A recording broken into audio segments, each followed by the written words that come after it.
Stonehenge took approximately 20 million man-hours to build. For comparison, an average human doesn't live much over 700,000 hours. This is Jack, one of the first builders of Stonehenge. Let's say Jack lived to be 80 years old, which is extremely improbable, but it makes it easier for me to crunch the numbers, thanks. If Jack had spent his entire life, from age 0 to age 80, working on the Stonehenge project, it would have required approximately 28.5 generations of people doing the same thing to complete it. That's next to impossible. To make it more plausible, let's multiply that by 2. After all, Jack wouldn't want to dedicate his entire life to moving stones, and he didn't live to be that old. Thus, we arrive at around 57 generations needed to build Stonehenge. That's not enough room on the screen for me to introduce John, Jack's great-great-great-great, you get the drift, grandson. So it all began around 5,000 years ago with just a simple circular earthen bank and ditch. Fast forward to around 26,000 BCE, and the builders replaced that initial structure with a complex arrangement of wooden posts and brought in around 80 dolerite bloom stones from Wales, which were rearranged at least 3 times. Then, a few hundred years later, they added those massive Sarsen stones, each weighing around 25 tons. These enormous sandstone blocks were transported about 19 miles to create a continuous outer circle, with 5 trilithons, 2 upright stones topped with a lintel, forming a horseshoe shape inside. It was a millennium-long building process that demanded years of hard work. So, people must have lived nearby, right? But how would they have found shelter back then? Today, we have houses for builders on site, small accommodations that serve as temporary housing.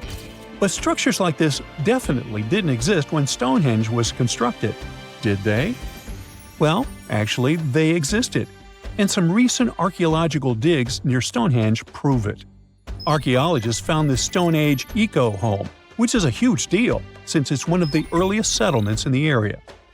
This newly uncovered Mesolithic home dates back to around the year 4300 BCE. Let's take a closer look at this house, shall we? Now, for the walls, people back then used a large fallen tree, its trunk to be more precise. These wooden walls were reinforced with flint, and they even lined the pit left by the uprooted tree with cobblestones. To create the roof, they opted for animal hides, which sounds like a wise choice. They must have provided protection against the unpredictable weather of the British Isles. Now, you might be wondering, the weather in Britain is indeed unpredictable, and it has been that way since time immemorial. So, how did the builders manage throughout most of the year, particularly during the winter months? Well, the answer is simple. There was a hearth on site, which isn't surprising, but the system they employed was quite ingenious. A hearth inside the house would have posed too great a risk, yet bringing hot stones into the dwelling was perfectly safe. While they were hot, they couldn't ignite the building. So they used these stones from the hearth as a heat storage system to keep warm at night. And as a final touch, they even incorporated various stones for decoration. They didn't exactly get a Pinterest house, but it added a touch of elegance for sure. And if you think this discovery is merely about the houses, think again. It significantly changes our understanding of how people lived during that time. This discovery places them in an important prehistoric setting right at the start of the Neolithic area, sparking some interesting questions about whether these early folks could be related to the people who built Stonehenge. But there's a big worry. Experts are concerned that this significant find, along with other buried archaeological sites, could be at risk if the authorities go ahead with plans to build a tunnel to reroute the A303 away from the World Heritage Site. Sure thing the house the scientists found wasn't in perfect shape, and it lacked some crucial elements people use for living. Some of them decayed over time, while others were simply absent. So the scientists took 20 tons of chalk, 5,000 hazel rods, and 3 tons of straw, and used all this to recreate the 4,500-year-old design houses. These new buildings are located close to Stonehenge, which is incredible since in this area, planning permission for even a new cowshed is problematic. So, what are these houses like? Well, first off, there are 4 of them, and they're oval-shaped. They're built on the foundation of real houses that stood there about 4,500 years ago. just around the time the Stonehenge Eco House was going up. The houses aren't very big, they're single-room structures. When it comes to dimensions, it was straightforward to estimate since we could gauge the size of the roof and the height of the walls based on the foundations. Each side measures about 16 feet. However, the roof structure remains a bit of a mystery. There were a few differing thatching techniques back then, so pinpointing the exact method used for these dwellings is kind of a guessing game. For now, we think it involves knotted or tied straw carefully secured onto a hazel-woven frame. When fires are lit, the smoke from the hearth wafts up through the thatched roof. Now, remember those 20 tons of chalk? That was needed for the floors and walls. The white chalk walls and floors reflect sunlight and capture heat from the fire. But here's the kicker. The builders encountered a challenge because the ground was so waterlogged that some of the chalk floors took weeks to dry out. By the time they should have been bone dry, they were still as sticky as chewing gum. Now, it's safe to say people 4,500 years ago faced similar struggles, and we can really appreciate what they went through while building their homes. The final layer of daub was applied using rags, giving a smooth, almost shiny finish that looks surprisingly classy. The interiors are furnished with wooden and wicker beds and shelves, along with clay pots and jars, all centered around a cozy hearth. The spaces feel surprisingly roomy and are filled with light that streams in through the thatched roof, bouncing off those white walls. Plus, the woven furniture adds a nice touch of authenticity to the vibe. The fires have been lit, and the first meal, bread crafted from flour ground on a stone mill next to the hearth, has been prepared. Those who tried the bread were pleasantly surprised by its flavor, finding it quite tasty. Now, here comes the bummer. Those who recreated the houses did cheat a little. While the materials used were authentic, the tools weren't. They used cement mixers to mix the daub, wheelbarrows to transport the timber, and logs by the hearth were split with steel axes instead of stone ones. Still, the builders aren't professionals, they're volunteers. So I think a bit of cheating is totally cool in this case. There are other volunteers on site who are more than happy to chat about the daily activities of the Stonehenge builders, from grinding grain with a quern to making rope from rushes. But these houses and the Eco House aren't the only remarkable things in the Stonehenge area. Some years ago, archaeologists uncovered a burial site close to Stonehenge that predates the monument itself. This Neolithic long barrow, dating back approximately 56 to 5,700 years, likely contains the remains of some of Britain's earliest inhabitants. The burial site was identified through aerial images that revealed its distinct shape beneath the crops. Salisbury Plain is rich with ancient sites, including Stonehenge, various mounds, and monuments. The area has remained undisturbed over the centuries, which is likely why so many ancient structures are still intact. This discovery also shows a significant shift in human lifestyle during that era, marking a transition from a nomadic existence to settled farming and animal husbandry, much like the Eco House itself. The long barrow in question measures about 85 feet long and 65 feet wide, though much of its above-ground structure has been lost to farming over the years. If this site is like others in the vicinity, it contains the remains of 30 to 50 individuals, along with cow skulls, which were significant to those early communities. Recently, scientists made an astonishing discovery that might solve Stonehenge's mystery. They found something hidden deep within the DNA of Stonehenge's Sarsen rocks, the huge monolithic ones, and it might reveal why our Neolithic ancestors designed and built this thing in the first place. Over the years, scientists have been scratching their heads trying to figure out where the huge Sarsen rocks came from. For years, they believed they came from a quarry just 15 miles away from the site, known as Marlborough Downs. At this site, they found similar minerals to the ones that make up the Sarsen rocks. But it turned out there was more to this story than they thought. The understanding of how Stonehenge was built is always changing. Scientists need to really travel back in time to uncover its mysteries. Where did the rocks come from? How were they carried? Why was the site built? You see, the Stonehenge site, located at Salisbury Plain in England, is made up of two main types of stone. There are the super heavy Sarsens and the lighter and smaller bluestones. The Sarsens each weigh about 25 tons. That's as much as 3 African elephants stacked together. The heaviest Sarsen stone, called the heel stone, weighs 30 tons all by itself. Together, the Sarsens make that iconic outer ring circle. Inside that circle, that's where you'll find the bluestones. The naming might seem a bit misleading since they're not really blue. They have a bluish tinge to them when they are freshly broken, hence the name. These smaller rocks probably came from the Preseli Hills in southwest Wales, which is about 150 miles away from Stonehenge. They're a bit lighter than the Sarsens, but still pretty heavy. The altar stone, which is classified as a bluestone, is the heaviest one, weighing around 6 tons. Its original location still isn't known for sure. To figure out where a rock came from, scientists first have to study their composition. This is like checking the rock's DNA. Then they cross-reference the structure of the rock with minerals in the soil to see if it's a match. Most of the Sarsens we see around southern England are actually made of a type of sandstone known as silcrete. Think of silcrete as sand that's been hardened by underground water processes over millions of years. This process mostly happened during a period called the Paleogene, about 65 to 23 million years ago. These Sarsen rocks didn't form in one big slab, but in patches, like nature leaving little rock gardens all over the place. Scientists reason the Sarsen spread out randomly, forming in isolated pockets.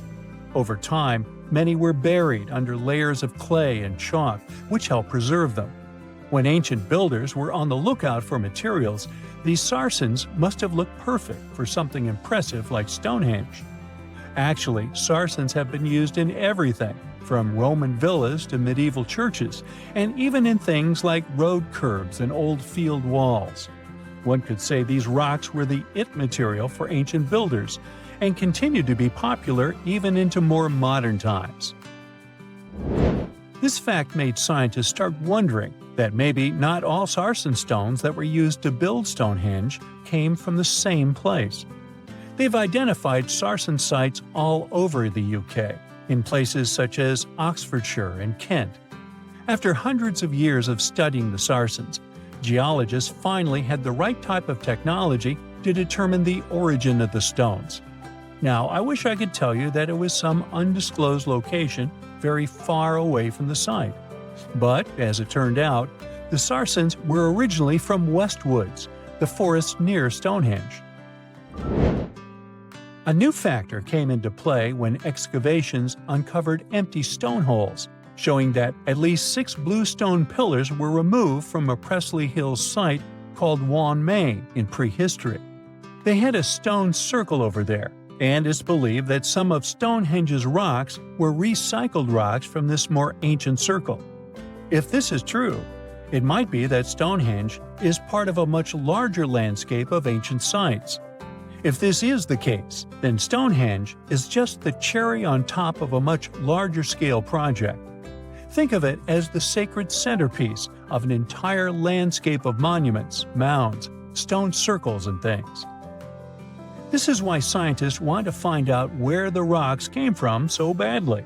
It could lead to why and how Stonehenge was built. Now, Stonehenge didn't just pop up overnight. It was built in several stages over hundreds of years. It's likely that it wasn't a single unified vision, but more like a big community project that evolved over time. With each generation, the builders brought in their own ideas, creating a stone structure that would last for ages. The first stage was around 3100 BCE. That's when people dug out a circular ditch and likely set up some bluestones as sort of a starter ring. Later, they added the Sarsens and even topped some of them with horizontal stones to form those famous arches you see today, also known as the trilithons. These ancient builders had some challenges on their hands. How would they move the rocks? There's an old theory known as the ice road that suggests that the rocks were moved by natural icy pathways that formed during the winter. This way, they could slide the rocks down all the way to Stonehenge. But hey, if we're talking about a distance of over 100 miles, that's not too realistic. Anyways, this theory was debunked because it was warmer back then than it is today. There's also the river theory, which suggests that the rocks were floated along the river from the quarry to the site. But if we're talking about Sarsen rocks, they're too heavy to float. So there goes that theory. What we're saying is, no one knows how the rocks were moved. Another interesting science tidbit came from all the research done in Stonehenge. A recent laser survey of the stones revealed the different stone working methods used, and has shown that some of the parts of the monument were more carefully finished than others. In particular, the northeast side and the inner faces of the central trilithons were finely dressed. FYI, a trilithon is one of Stonehenge's most famous shapes. It's when two huge monoliths receive a third one on top of them, connecting the two together. This fancy word is simply Greek for having three stones. But anyways, the bigger question, and the reason Stonehenge is so famous, is why it was built in the first place. Theories are all over the place, and some sound like they're straight out of a sci-fi show. So here's a rundown of the most popular ideas. There's, of course, the solar calendar theory. This one supposes that the stones are aligned with the movements of the sun, especially during the summer and winter solstices. During the summer solstice, the sun rises to the left of the heel stone, that's the lone stone outside the main circle, lighting up the entire monument. Some say it's the ancient version of a calendar, marking the year's longest and shortest days. Some archaeologists think Stonehenge might have been an ancient healing center. Pieces of bluestone have been found chipped away, possibly by people who believed they had healing powers. The theory goes that people traveled from all over to come to Stonehenge in hopes of a cure for whatever was ailing them. There's also some speculation that Stonehenge was the place to be. Think of it as an ancient gathering spot. Some evidence suggests that communities from distant areas traveled to Stonehenge for gatherings, feasts, and ceremonies. Studies of bones found near the site show they came from all over Britain, making it a sort of prehistoric meetup location. Back in December 2012, a lot of people were freaking out over the idea that the world might end in some catastrophic event. And it was all thanks to the famous Maya calendar. This ancient way of tracking time had been the subject of endless speculation. But one of its biggest mysteries was definitely an 819-day count found in some versions of the calendar. No one could explain why it was there or how it worked, until recently, when a group of researchers from Cambridge might have finally cracked the code. First things first, how does the Maya calendar work? So the system the Maya civilization used to track days was based on something we now call the calendar round. Think of it like 3 interlocking gears. These are 3 cycles working together. The first is a 365-day solar year, known as Hab. The second is a cycle of 20 names. And the third is a cycle of 13 numbers, which forms a 260-day sacred calendar, called Solstice. Just like we'd say something like December 25th, 2025, they named their days based on how these 3 cycles lined up. For example, here we have the day 3 Manik and the 14th of the month Hop. It takes 52 years for the 3 cycles to align in the same way again. After that, the days start repeating. But this is where things start to get more complicated and mysterious. On some Mayan monuments, we have also found enigmatic inscriptions pointing to the existence of another cycle, the 819-day count. There are about 20 examples of these inscriptions, mostly found in places like Palenque and Yaxchilan in Mexico. So it didn't seem random at all, and this calendar must have been hiding a big secret. Early research showed that the 819-day cycle was represented by one of 4 colors and the cardinal directions associated with them.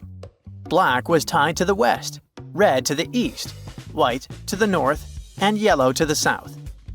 Researchers also discovered that this period of time could be broken down into 3 smaller cycles: one of 9 days, one of 7 days, and one of 13 days.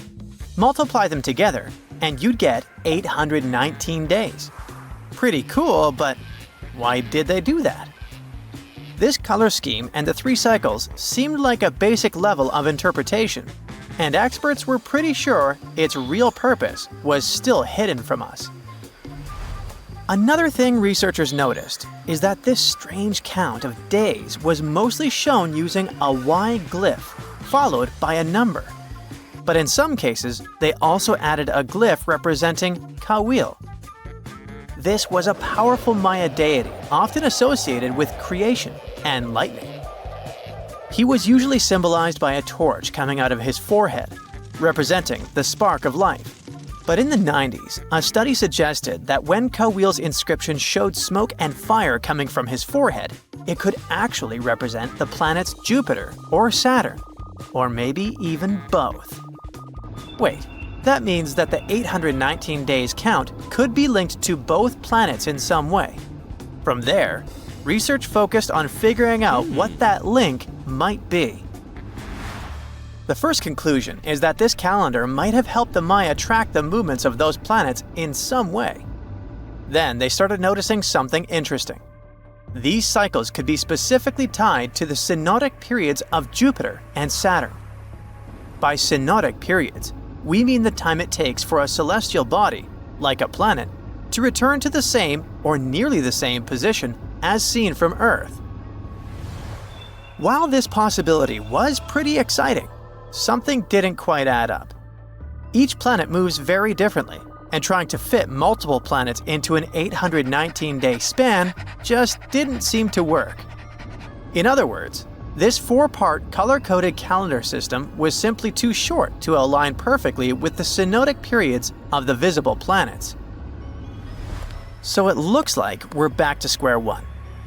This mystery had people scratching their heads for ages, until 2023, when specialists realized they might have been looking at it all wrong. Researchers actually needed to shift their perspective. Instead of seeing this system as 819 days, they needed to consider the number as representing timelines. And this period of time could be just a small part of a much, much bigger calendar. You see, as we said earlier, this cycle seemed to track the period when a planet became visible to people on Earth. To prove that these 819 cycles were timelines, not actual days, researchers needed a planet that could serve as a starting point to back up their theory. In this case, it was Mercury. And there's a pretty simple reason for that.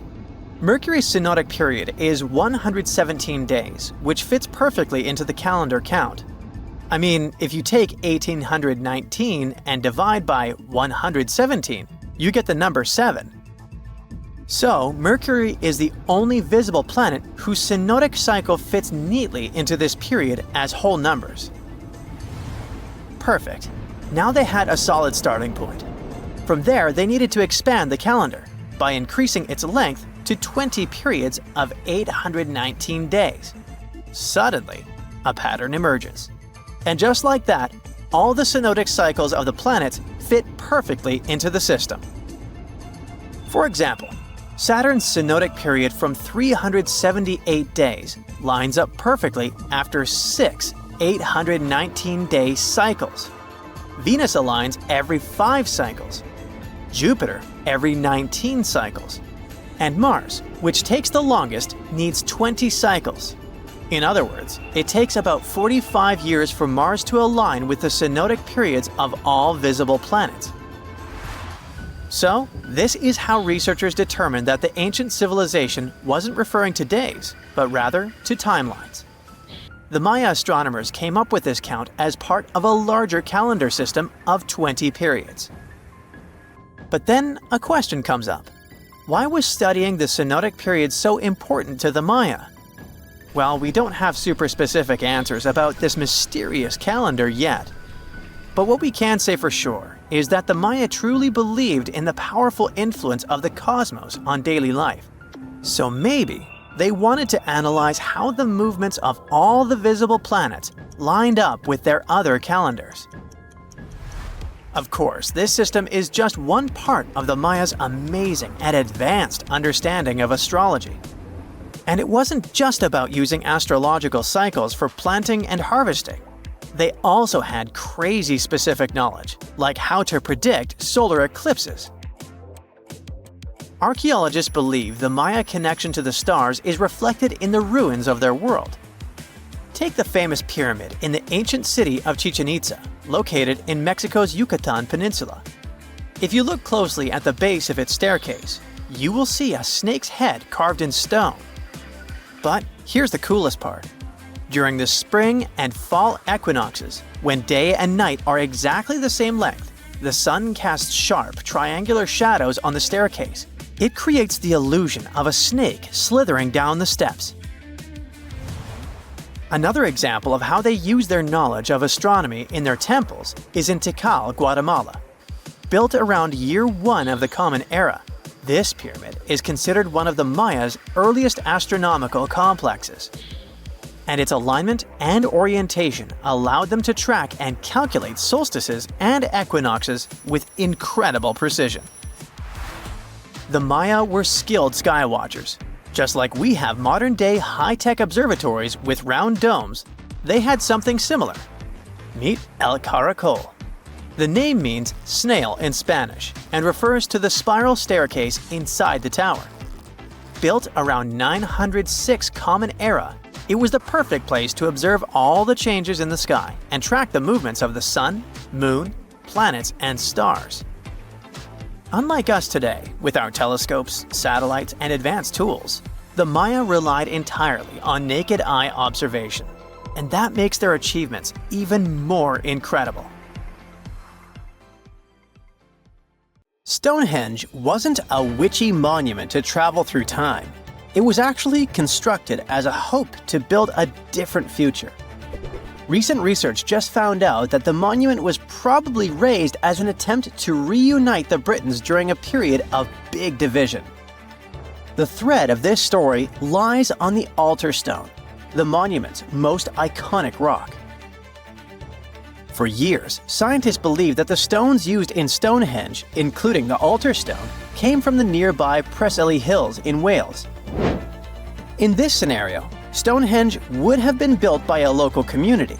That is, Neolithic people who would have found easy-to-access materials to build a ceremonial mound, a sundial calendar, and a final resting place, all in one. Things changed when another discovery was made. In 2018, leading-edge research pointed that the altar stone actually came from the River Tay region in northeastern Scotland, which is located over 400 miles away from Stonehenge. Scientists found similar rocks as such in Scottish monuments. You see, the altar stone is a recumbent stone, laying on its side. Many of the rocks were found in ceremonial stone circles in Scotland, and they are unique to this region. When this discovery broke through, it got archaeologists thinking. Maybe Stonehenge wasn't just a local project, but a wider collaboration between different tribes and communities across Britain. To understand this, we need to rewind to around 3000 BCE. That's when Britain still wasn't a unified country per se. Rather, it was a patchwork of tribes such as those coming from southern or eastern Europe, each with their own customs and beliefs. As an island, Britain's population changed many times. Britain was mainly composed of farmers who descended from people from the Middle East and arrived on the land around 6,000 years ago. This group thrived in the area until 2500 BCE, when another group coming from the regions of the Netherlands and Germany started to appear. These ones, also known as the Beaker people, were responsible for the large population turnover that Britain experienced during the Neolithic period and the years that followed. The Beakers were called so because of a specific type of pottery they used to make and bury their loved ones with after their passing. It's possible that the original dwellers of the land didn't like it that their land was being repopulated. And what researchers suggest is that Stonehenge was this attempt to reunite the original Neolithic farmer population and regain some type of identity control over their land. They would have invested a lot of time and energy in bringing the altar stone all the way down from Scotland, without the help of wheel technology, for example. You see, the wheel had already been invented in Lower Mesopotamia, but since there was no Wi-Fi at the time, the Brits weren't aware of this technology until much later on. This whole territorial crisis could have driven locals to use their resources to move the altar stone to Salisbury Plain in England, in order to reunify the land. You see, Stonehenge wasn't built in one go.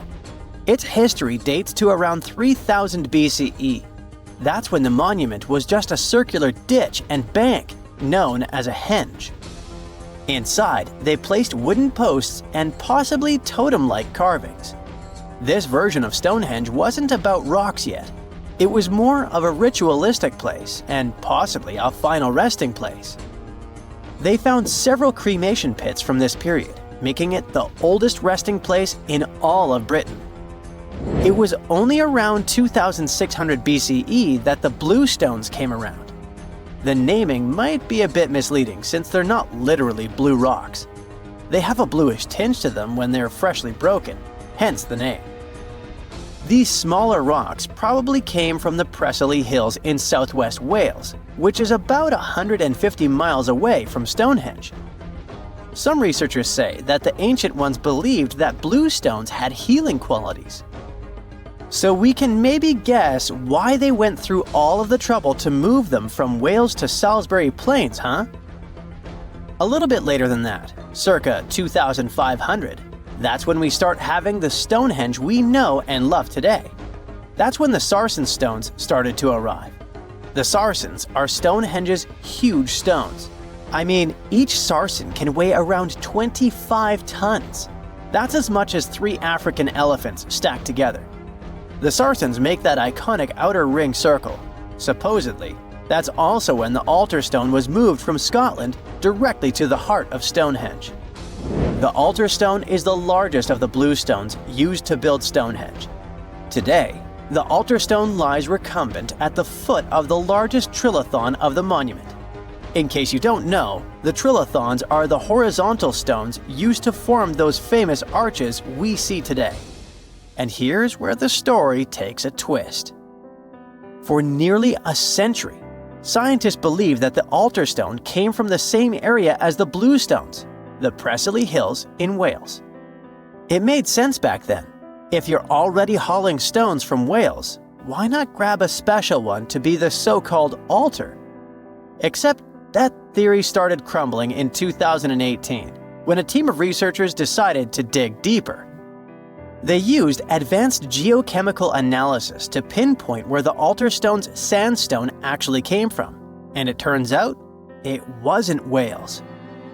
Instead, the results pointed north, specifically to the Orcadian Basin in northeastern Scotland, 400 miles from Stonehenge. This revelation changed the whole script of Stonehenge's story. How would they move the rocks, you may ask? Well, there's an old theory known as the ice road that suggests that the rocks were moved by natural icy pathways that formed during the winter. This way, they could slide the rocks down all the way to Stonehenge. But hey, if we're talking about a distance of over 100 miles, that's not too realistic. Anyways, this theory was debunked because it was warmer back then than it is today. There's also the river theory that suggests that the rocks were floating along the river from the quarry to the site. But if we're talking about Sarsen rocks, they're too heavy to float. So there goes this theory. What we're saying is, no one knows how the rocks were moved. Another interesting info came from all the research done in Stonehenge. A recent laser survey of the stones revealed the different stone working methods used and has shown that some parts of the monument were more carefully finished than others. In particular, the northeast side and the inner faces of the central trilithons were finely dressed. FYI, a trilithon is one of Stonehenge's most famous shapes. It's when two huge monoliths receive a third one on top of them, connecting the two together. This fancy word is just Greek for having three stones. But anyway, the bigger question, and maybe why Stonehenge is so famous, is why it was built in the first place. You see, Stonehenge's entire layout seems to have been carefully planned to align with the movements of the sun. The monument's architecture is particularly attuned to the solstices, the shortest and longest days of the year. During the summer solstice, the sun rises perfectly in line with the heel stone, casting light straight into the heart of the stone circle. A spectacular, almost magical sight that surely wowed its ancient audience. But it's the midwinter solstice that seems to hold a special connection to the altar stone. As the sun sets on that day, its light aligns with the altar stone at the center of Stonehenge. To the builders of Stonehenge, this alignment may have symbolized more than just celestial precision. It likely carried profound ancestral and spiritual significance. The altar stone, illuminated by the setting sun, could have been seen as a bridge between worlds, connecting the living with their ancestors, the earth with the cosmos, and the present with the eternal. In a world without calendars, clocks, or weather apps, the solstices were everything. They marked the rhythm of life, guiding agricultural cycles and spiritual rituals alike. So Stonehenge wasn't just about the stones or the people who built it, but perhaps a way to honor their ancestral roots in an ever-changing world. Hey, if you think Stonehenge is one of the oldest stone monuments ever, well, let me introduce you to Gobekli Tepe. Buckle up, we gotta travel to Turkey to meet this really old guy. Yeah, he's too old to travel. Jokes aside, Gobekli Tepe, an archaeological site located in southeastern Turkey that dates back to the Neolithic period, around 10,000 BCE. It's considered to be one of the oldest and most significant archaeological discoveries in recent times. The site consists of a series of circular and rectangular structures made of stone pillars. Yeah, it does look like its younger brother Stonehenge. Some of those pillars are decorated with intricate carvings of animals and other symbols. Now, you maybe wonder, hey, why on earth did they make such a fascinating building? What was its purpose? Sorry, I got no answer for that. The purpose of the site is still unknown, but it is believed to have been a ceremonial center for the ancient people who lived in the area. The discovery of Gobekli Tepe has challenged long-held beliefs about the development of human civilization, as it suggests that complex societies may have emerged much earlier than previously thought. Okay, pack your stuff, our travel's just started. Next destination, Masada. It's an ancient fortress located in Israel on a plateau overlooking the Dead Sea. Hey, look at that view, spectacular, huh? It was built by King Herod the Great in the 1st century BCE, and it was very smartly built. Within the fortress, there were various facilities such as storehouses, barracks, a palace, and a set of cisterns capable of holding approximately 40,000 cubic meters of rainwater. People living there believed that the collected runoff from a single day's rainfall could provide sustenance for over 1,000 individuals for a period of 2 to 3 years. Access to the fortress was limited to 3 steep and winding paths leading up to fortified gates. Still, at one point, the fortress was occupied by people who had fled Jerusalem after the city was captured by the Romans. They held out against the invaders for several months, but eventually they were defeated. But these guys didn't surrender. The story of Masada has become a symbol of resistance and bravery. Today, Masada is a popular tourist attraction and a UNESCO World Heritage Site. The next flight is going to be short. We're popping over to Egypt to see the Karnak temple complex. It's a vast ancient Egyptian temple complex located in the city of Luxor, Egypt. It was built over a period of 2,000 years and covers an area of more than 200 acres. The complex is dedicated to the worship of the deity Amun-Roka, Wait a minute, that should be Amun-Ra, and it was one of the most important religious centers in ancient Egypt. The Karnak Temple consists of several temples, chapels, and other buildings, including the Great Temple of Amun, the Temple of Khonsu, and the Temple of Ptah. Ptah! The Great Temple of Amun is the largest and most impressive temple in the complex, with massive columns, statues, and other decorations. One of the most famous features of the Karnak Temple complex is the Avenue of Sphinxes, which is a long avenue lined with Sphinx statues that leads from the entrance of the complex to the Great Temple of Amun. Another notable feature is the Hypostyle Hall, which is a massive hall with 134 columns that are over 70 feet high. The Karnak Temple complex is a popular tourist attraction and a UNESCO World Heritage Site. It's considered one of the most important archaeological sites in Egypt and provides a fascinating glimpse into the religion and culture of ancient Egypt.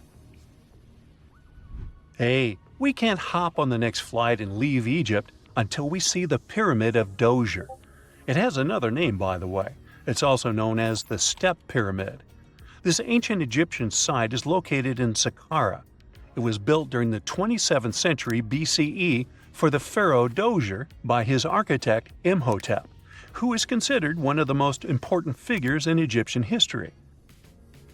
People believe this pyramid is the first monumental structure built entirely of stone and is an important example of early Egyptian architecture.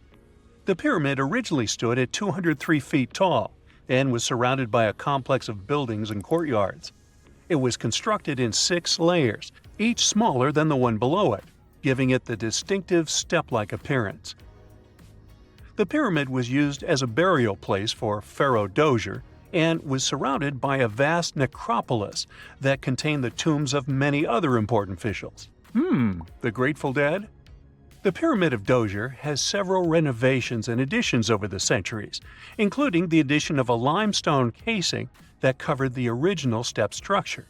However, much of the pyramid was destroyed over time, and today only the central core remains. Despite this, it remains an important archaeological site and a popular tourist attraction in Egypt. Alrighty, we're ready to move on. There's one more pretty recent discovery we gotta see today. The Tower of Jericho was only discovered during excavations in the 1950s and 60s. It's an ancient stone tower located in the city of Jericho in the West Bank. Just like Gobekli Tepe, this one is believed to be one of the oldest stone structures in the world, dating back to approximately 8000 BCE. The tower stands at over 28 feet tall. It's made up of 2 main sections, an inner tower and an outer tower, which are connected by a series of stairs. The purpose of the Tower of Jericho is not entirely clear, but it is believed to have served as a defensive structure or a watchtower. It may have also had religious significance, as it was located near a sacred spring. The Tower of Jericho is a significant archaeological site and has provided valuable insights into the early history of human civilization. It's open to visitors and is a popular destination for tourists interested in ancient history.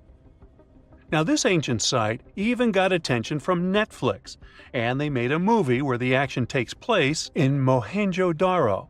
This site was a major center of the Indus Valley civilization in present-day Pakistan. Mohenjo-daro was one of the largest cities of the ancient world, with a population estimated to have been around 40,000 in its peak. Trust me, that must have been a crazy megalopolis back then. The city was notable for its advanced urban planning, with sophisticated drainage and sanitation systems, and its impressive architecture, including the Great Bath and the Granary.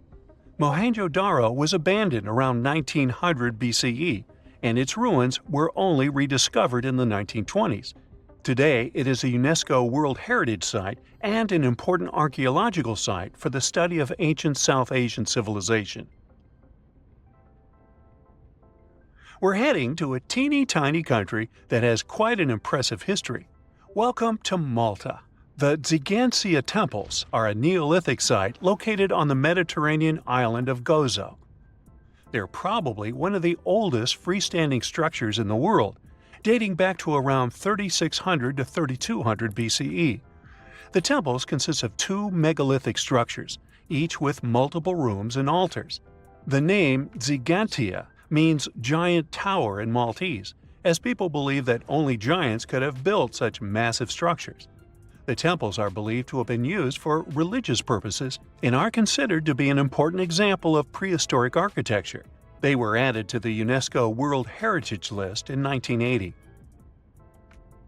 Well, you must be pretty tired, but there's one more place we gotta visit today. Our plane is already landing in Armenia, and we're here to see the Temple of Garni. Look, this one is well preserved. This temple dates back to the 1st century CE. It was built by King Tiridates I as a dedication to the sun deity Mir. Sadly, the temple was destroyed in the 17th century during an earthquake, which is quite a common thing for this area, but it was later reconstructed in the 20th century. Today, it's a popular tourist attraction and is also listed as a UNESCO World Heritage Site.